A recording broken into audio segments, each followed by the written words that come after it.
All right, well, it's a pleasure to talk with you today and to share with you some of the work that CBEAR has been up to. I think that, as many of you know, we've been around for a little over a year since the Economic Research Service selected us in a national competition to head up this effort and to work with USDA. And when we think about what the activities and research areas that we've been focused in on, I would kind of pull out these four broad categories. And so I'm going to kind of talk about examples that we've done and that we're working on, and sort of emphasize this, because one of the things that Paul does such a nice job at in his discussion of the White House memo or the executive order is all the different applications to other contexts, whether that's in education, tax compliance, or other things. And one of the things that you see is you don't see a lot of is much in the world of agro-environmental. And so that's what we're here, the ERS is working on, and so forth. And so here's some examples that I'm going to go through today. And I think one of the things that we try to hit on, I'll go back to this, is we are here about trying to meet the partner needs of USDA, right? So how do we work with them to apply behavioral science and move forward in the world of conservation, eco-labeling of food, and water quality quantity issues. And so here's an example of a partner need that we worked out and reached out to the National Association of Conservation Districts. And they had an issue which was every year they get membership dues from the different conservation districts throughout the country, and only about 2/3 of them actually come in. And they're concerned because their efforts so far have not been able to kind of increase this very much. In fact, it might be a slow decline. So as an economist, this is like, well, this is a classic free rider problem, much related to the charitable giving literature, in which we've seen lots of different nudges, behavioral science things that have helped increase giving in a variety of contexts. And one of the things that's talked about is social comparisons. To what degree, if I know that Maddie has given to this group, will that help me donate more and give? However, what we don't know very much about is what happens in the context of group decisions, right? For conservation districts, it's not an individual usually giving to NACD, but it's actually a group of people that have to decide whether or not the district is supporting it. So we've kind of worked in collaboration with NACD, ERS, SBST to move forward on a project that just recently got launched. And so what did we want to do? Well, we wanted to look at controlling and modifying the letters that they're sending out to the conservation districts. So they're doing this on a quarterly basis. They're in quarter 3 because the federal fiscal year. And so part of the letters were just like they normally did, with a normal ask along with information about what NACD is doing and why it's good for members to give. And then we said, well, let's do a little bit of social comparison and see if this could really make a difference. And so we know that nationally, about 66%, roughly 2/3, were paying their annual dues. It's roughly $775 a year. Some groups give more, but by far and away the mode of donations are $775.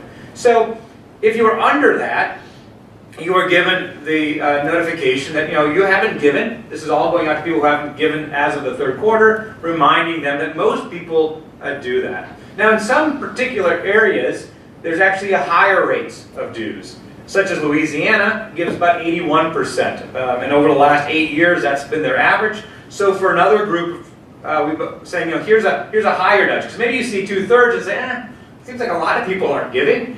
So maybe it's better to really emphasize those that really give higher. Now, what we didn't do, we've seen in other places, if you say that 22% of South Dakota is giving, that probably doesn't help you get higher roles. So again, as a partner, we didn't want to explore how these nudges could hurt you. We were trying to find out ways they could really help you. And so this is a project that's going on.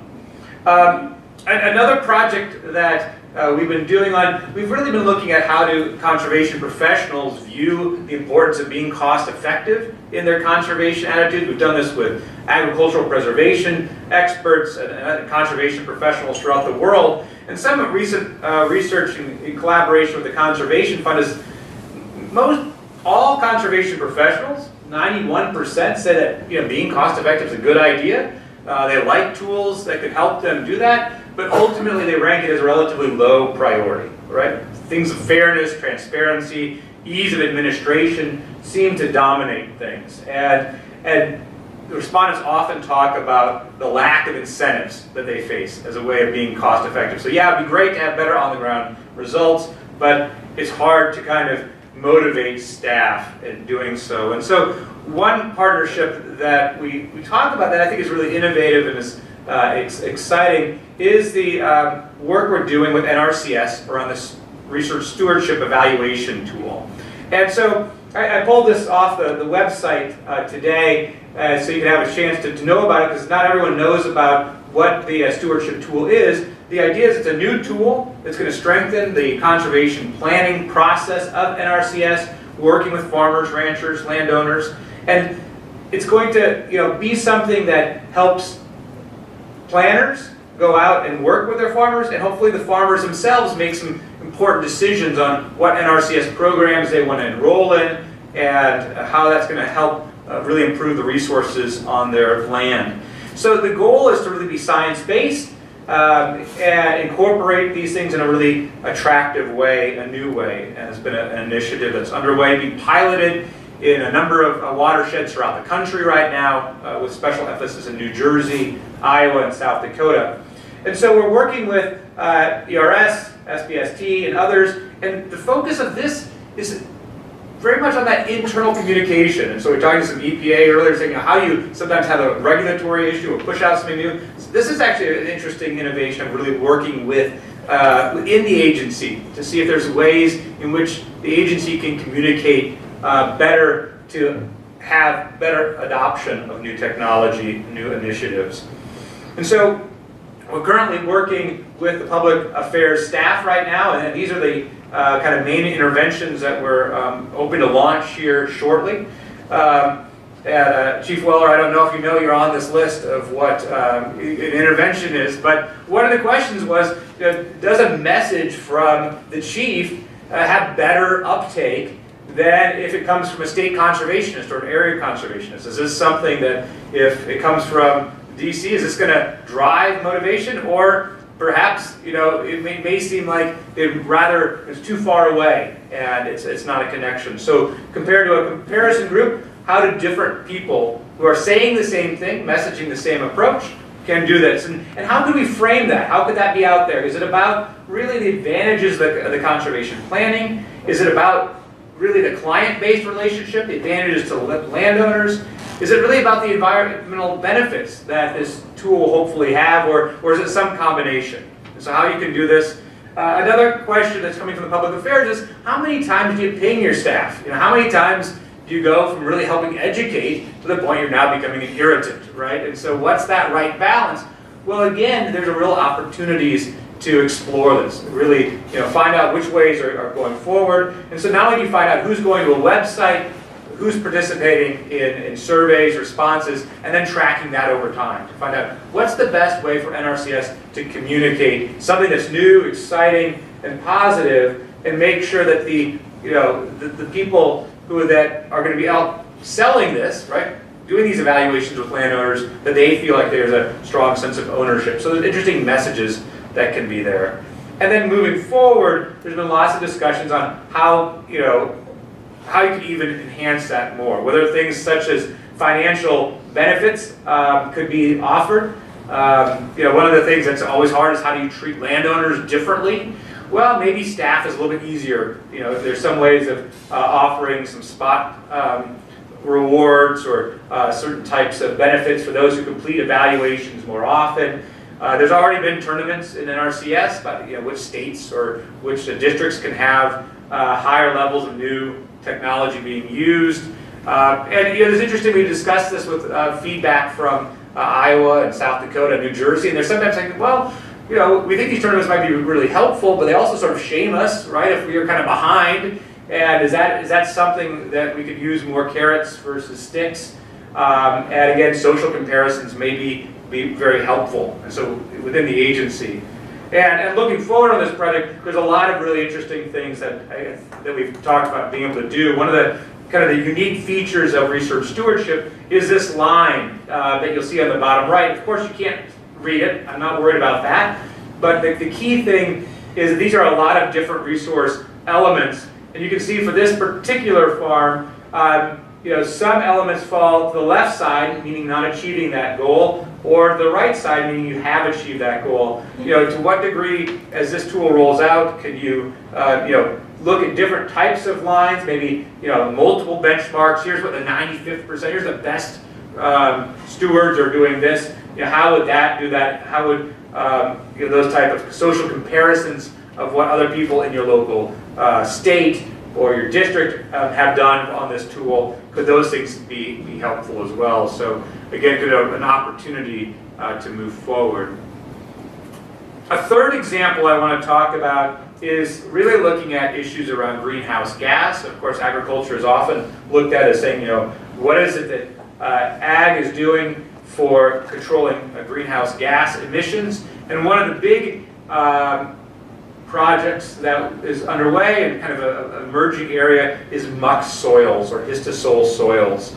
And these are soils, if I understand it right, I'm not a soil scientist, but basically these are very carbon-rich soils that when drained tend to kind of break down somewhat and have high amounts of emissions, but they often are very productive soils at the same time. So if you look at where they're located, you'll find that they're in the upper Midwest. These could be your cherry farms in Michigan. Some of your Florida has a lot, so your citrus crops down there. Now some of these might be also in forested areas in the Northeast and around the Great Lakes as well. But a question was, if there's about 10,000 identified farmers who have this in the upper Midwest was the focus, to what degree is talking to them about climate change a good thing or a bad thing? Right? Do you start losing the message because you use, politically charged terms, perhaps, such as climate change, or are the farmers already okay with that? And would that be something that would be effective? And then how do you reach out to new farmers, right? These are groups of farmers that are generally not involved with FSA programs or NRCS programs.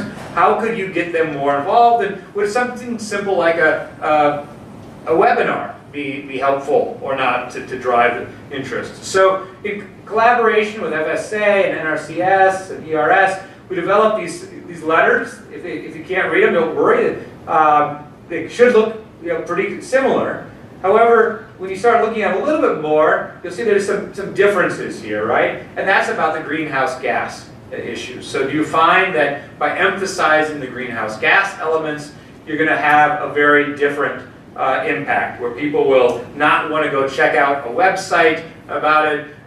It's sort of our current observable, right? So eventually we're going to keep tracking this and see who signs up to NRCS programs. So we know the farmers, we're able to randomize on this. But our kind of initial 2016 results will be who's going to the website to learn more about this, who's going to go and check out the webinar. And so that's one of the interesting things about these projects, is you can kind of track them over time with different measurable objectives.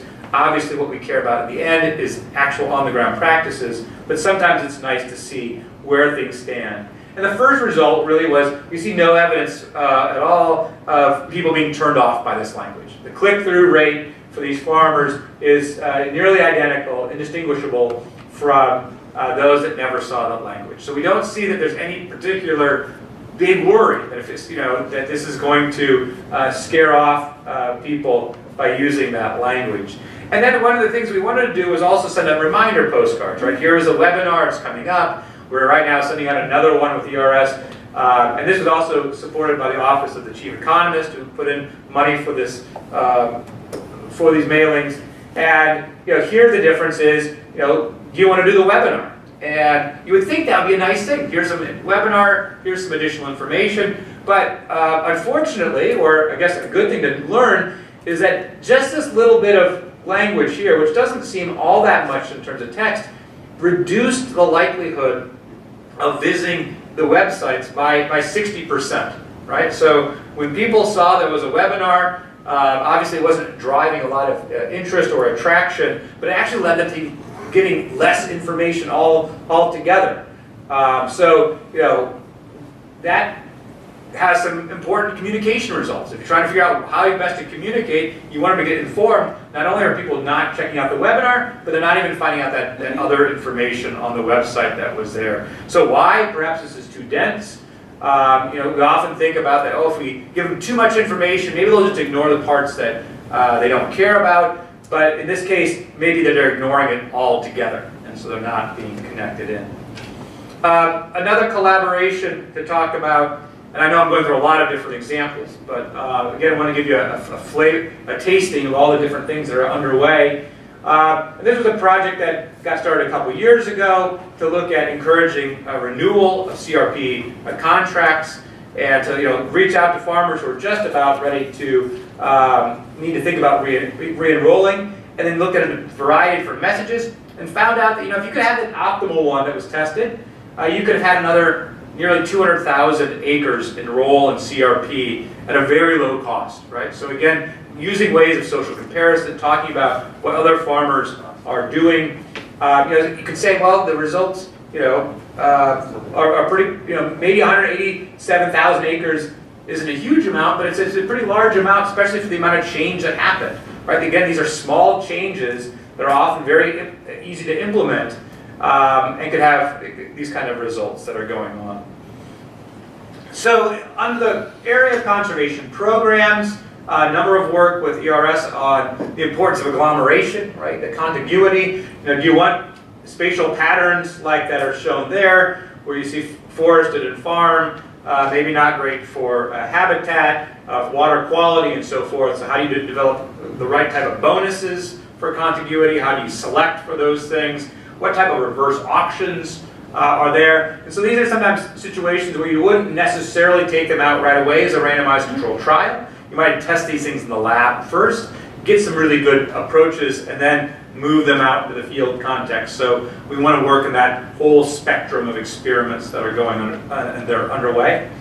In the world of eco-labeling and food, there's what we've been involved with the recent CAST paper launched in September on process labeling of food. These are things that aren't ingredient labels, but these are about how the process was, whether that's shade-grown coffee or non-GMOs, RBST-free milk. Many of these things are eco-labeled, and to look at how this could be increased. How does this maybe lead consumers to look at positive externalities in the case of oysters in the Chesapeake Bay, or local honey for pollination? And what are the issues that our consumers are having there? This is a literature review that was put out. Apparently the most downloaded CAST paper in the history of CAST. There's a lot of focus on that, of course, with the GMO issues in Vermont and at the federal level as well. And we continue to work on a number of projects related in this way. We're connected to the new National Center of Excellence on the Sustainable Water Reuse, Food Crop Production and Health, a new $10 million AFRI initiative out of USDA, where we're actively looking at how to combine both eco-labeling and wise use of water, and seeing to what degree consumers are concerned about this. If we're doing recycled gray water or brackish water, is that going to affect consumer demand of food? What if we're doing treated fracking water? What degree do we have to both clean it up physically and psychologically for people to be engaged in those things? And water continues to be a focus and theme. And so working with Mark Masters at Albany State, looking at these interesting water meters, right? So how do we voluntarily have people report monthly their water use in Georgia, and take pictures, report by texting these types of water usage? And we found that we were at a very high level with incentives of voluntary reporting in Georgia about water use. And again, it could be very helpful in a regulatory world to know more about not just yearly but annual, but monthly water use. Looking at different ways of connecting in with improvements in water quality from agriculture in a variety of different projects. The last project I want to talk about, and Paul mentioned this, is because it's a large-scale field experiment that we've been doing that we call AGwise. That stands for Agricultural Value, Innovation, and Stewardship Enhancement. And so this is a project that we've been doing in the Delmarva Peninsula, along with the Galveston Bay area in Texas. and looking at a variety of different conservation practices, whether that's graft buffers, forest buffers, phosphorus filters, tanks, kind of new technology to help clean water, or even removal of abandoned poultry houses, a technique that's popular in Delaware and Delmarva to put land back into productivity. And we said, here's an opportunity where we could set up our own sort of conservation program. And we could explore some of these nudges in a way that, that we could fund through a reverse auction. And Paul mentioned this because one of the first things that we wanted to do was look at the kind of the power of defaults. And so as the farmers participated in this research, we said, tell us how much cost share you would like to cover for these various items. So if you're interested, that's great. How many feet of buffer would you like? How many poultry houses would you like to remove? They could see that cost. It was negotiated as a third-party enterprise, so they could see it all there. But half the group received a slider that had the bid at 100%, which meant that they would pay everything, or the other one was at 0. And all they had to do was to click on this and slide it down, and they could set whatever cost share they wanted. And this was all real money. This was all incentive compatible. And even if they couldn't figure out the slider, which we gave instructions on, they could just fill in this box. They could just go to the box and click in that they could choose 100%, put in 50% or so forth. So the only thing that was different was the starting value that we gave them. And the results were quite striking. So in the first round, we found that if you just put it at 100%, you got about 9% difference in what the values were that were set. And so that was something that was profound. If we gave them some social comparisons about how much other people liked it, that seemed to also be affecting the likelihood of submitting bids, because often you care about not just what the bid is, but how many bids are being submitted. We just ran the study again recently in Delaware. We're still analyzing the results, but the results on the cost share seem to be even more profound. Where if they had the high 100%, the average bid seems to be near 40, and on the 0% side, it's down to 9. So again, we're seeing a large gap of just setting the defaults. And so we think about that in the context of the EBI or other contexts. If you can have the opportunity to set the default, you've got to choose something, maybe move this into a spot where it's a positive outcome for the group. You're saving more money, getting more practices on the ground. And again, this is all in the context of a voluntary world. So we're expanding this with AGwise. We're working with homeowners and so forth. But I think the key thing for us is how can we help you? How can we be here to address the issues that your agency, your programs are facing, whether that's participation, new programs, new constituents, working with your staff. How do you launch something if it has a complicated application?